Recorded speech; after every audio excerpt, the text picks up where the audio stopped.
Olá pessoal, tudo bem com vocês? Nesta nossa aula de hoje, vamos trabalhar aqui um assunto bem interessante, onde ele trata da multiplicação de números inteiros. E aí pessoal, quando a gente trabalha essa multiplicação, o mais importante aqui nesse assunto, além de saber multiplicar, é lógico, é você saber operacionar os sinais, tá? Até porque essa operação entre os sinais, ela é muito importante para que você consiga determinar o seu resultado final. Vamos aqui então às definições. Primeira coisa, para multiplicarmos números inteiros, precisamos conhecer a regra dos sinais da multiplicação de inteiros. E aí nós temos duas regras, onde a primeira delas me diz que o produto de dois números inteiros de mesmo sinal é sempre positivo. O produto de dois números inteiros, que é a segunda regra, de sinais diferentes é sempre negativo. Então pensemos aqui no seguinte, se dois números inteiros ou mais, até porque a frase aqui só afirma dois números inteiros, mas eu posso ter mais números, tá bom? Mas se todos esses números, todos eles possuem o mesmo sinal, seja esse sinal positivo ou negativo, e aí não importa, tá? O resultado final sempre será positivo. Agora, se esses números inteiros possuem sinais diferentes, obrigatoriamente o teu resultado final será negativo.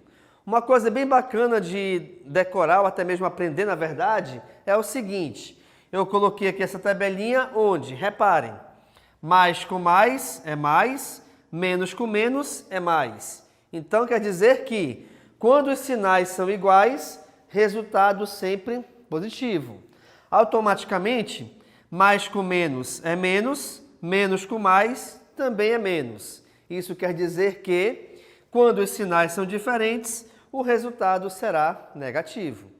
Agora, um detalhe importante, pessoal. Essa regrinha você já deve ter ouvido falar por aí, né? Mais com mais com menos é menos com menos é mais e menos com mais também é menos. Cuidado com essa regra, pois ela só se aplica na multiplicação e na divisão. Esta tabelinha, esta regra de sinais, ela não deve ser aplicada em adição e muito menos em subtração.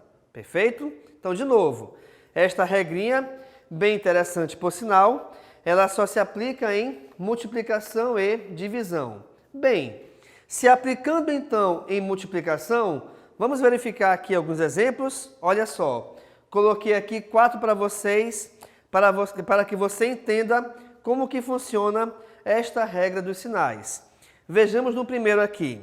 Exemplo 1. Eu tenho a multiplicação entre 2 positivo com 7 positivo. Aqui, pessoal, é só uma ordem diferente de repente você colocar esses números, mas não existe essa obrigação, tá? Só estou te mostrando que, se os sinais são iguais, o resultado obrigatoriamente será positivo. Então, o que você faz? Se é mais com mais, resultado eu já sei que é mais, eu já sei que é positivo. E aí você resolve a multiplicação entre esses números normalmente. Portanto, então, 2 vezes 7 é igual a 14.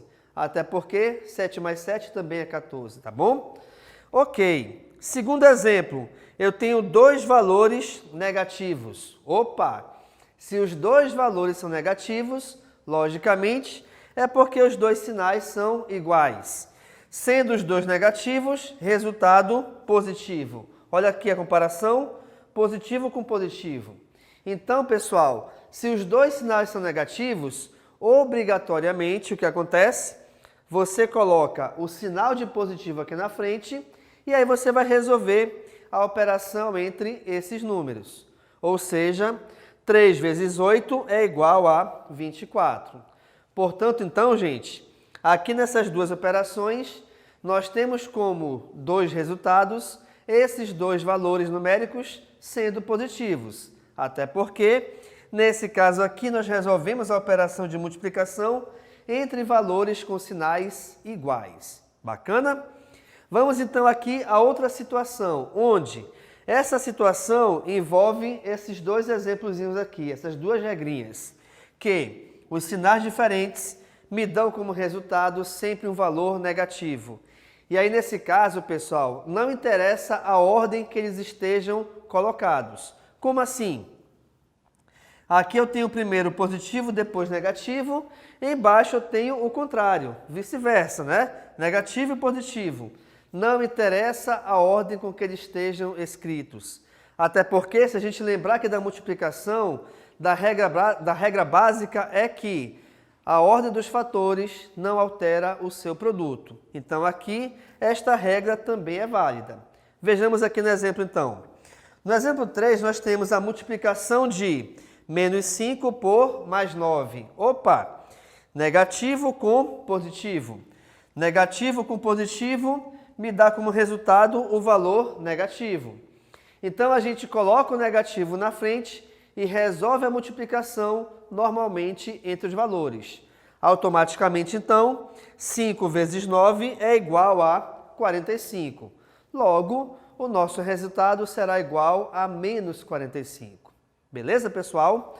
Vejamos aqui o último exemplo. Eu tenho mais 12 multiplicado por menos 11. E aí, olha só, mais 12 menos 11. Mais vezes menos. Se eu multiplico mais com menos, resultado é negativo. E aí o que acontece? Eu repito o sinal de negativo fora do parênteses e aí a gente resolve a multiplicação entre esses valores. Aqui nesse caso, eu vou resolver a multiplicação de 12 por 11. E 12 vezes 11 é igual a 132. Logo então, o nosso resultado final vai ficar igual a menos 132, pelo motivo de que eu tenho valores numéricos com sinais diferentes. Legal, pessoal? Então, nesta nossa aula de hoje, a gente aprendeu sobre a operação da multiplicação entre números inteiros, de modo que eu tenho que seguir essas 4 regrinhas, onde essas 4 regrinhas são pautadas por multiplicação de sinais iguais, resultado sempre positivo, multiplicação de sinais diferentes, resultado sempre negativo. E para te exemplificar bem isso, eu te mostrei a resolução aqui de 4 exemplos bem interessantes. Tá bom, pessoal? Então, muito obrigado e tchau.